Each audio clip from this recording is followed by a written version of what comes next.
Hello and welcome to this week's Monday Music Motivation. I have just a little kind of short, but I think powerful idea for you today to kind of shift your perspective on something that may or may not be kind of a significant point of conflict or issue or concern for you.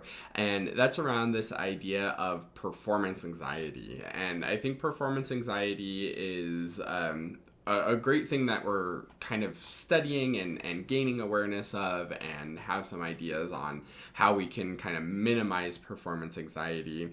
Of course, another name for it is stage fright, where you have that feeling of you get out there to perform and play in front of an audience and in front of people, then all of a sudden you feel very anxious. And the research on it kind of talks about there is this optimal state of arousal to be in for a performance, and it can vary from person to person what that optimal state is, but that little bit of adrenaline that we feel and that excitement we have for performing is great. And that's kind of part of what's a little bit addicting and enjoyable about performing too, is having that little bit of energy and feeling that excitement of getting to play for the crowd.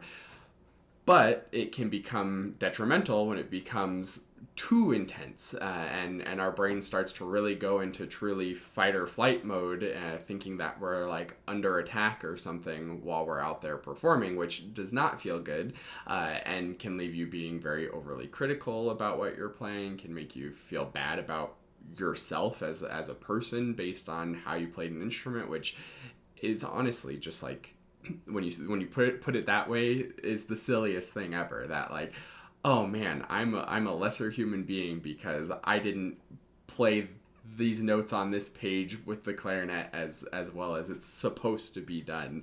But that's how it works. We get that feeling, and I've certainly walked away from performances feeling really bad about myself because of that performance anxiety. The thought and the shift that I want you to consider when it comes to performance anxiety is, what if instead of talking about, oh, how much performance anxiety am I having, which kind of creates that pink elephant problem, where if I say don't think of a pink elephant, immediately you think of a pink elephant, and then if you try to stop thinking of a pink elephant, you just keep thinking about it. What if instead of trying to say like, oh man, I'm feeling anxious. Oh, the performance anxiety is coming. Okay, stop, and try to resist it, because when we resist anxiety, it builds up even more.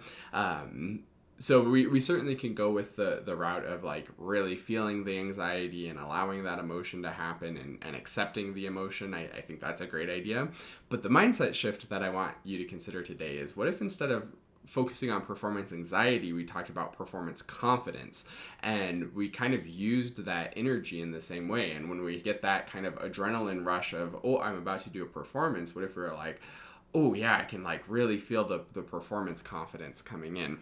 And also with the idea of like, instead of how much or how little performance anxiety can I have, is try to go for how much performance confidence can I have, how well prepared can I be, how many different kind of situations could I have practiced performing this in, so I feel comfortable and confident that I'm ready to go and I can do what I need to do. So that's a little mindset shift for you around performance anxiety. Next time you have a performance coming up, instead of being like, oh, I hope I don't get anxious, I hope my performance anxiety doesn't come up, be like, I hope I get some performance confidence. And you take that experience of adrenaline and say like, yeah, I'm prepared, I'm ready to go, like let's do this thing, rather than like, oh, I hope I don't mess up, I hope I don't squeak there, I hope that hard part goes okay. Instead, channel it into confidence and trust that you're going to make mistakes. Everybody makes mistakes in live performance, but you're going to make it through those mistakes, and you're going to convey the music to the listener so that they have a good time, because the audience doesn't care how many mistakes you make.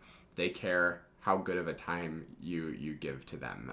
So be entertaining, be exciting, deliver the music in a captivating way, and use that adrenaline to do that with confidence. So I hope that makes sense for you. If you have any questions about that, definitely leave it in the comments.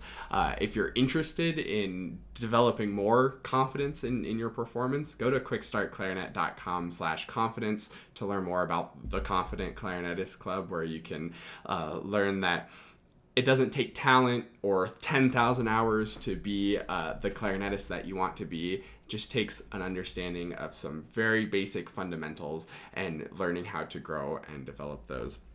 And of course, it wouldn't be a Monday Music Motivation without filling out our practice template.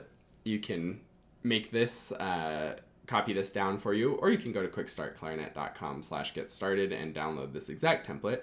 But it's just the date for the week, the reflection of how things are going, your goal for the week, and then your plan for when you're actually going to take action on that goal and get that implemented so that you can make the progress that you want for the week.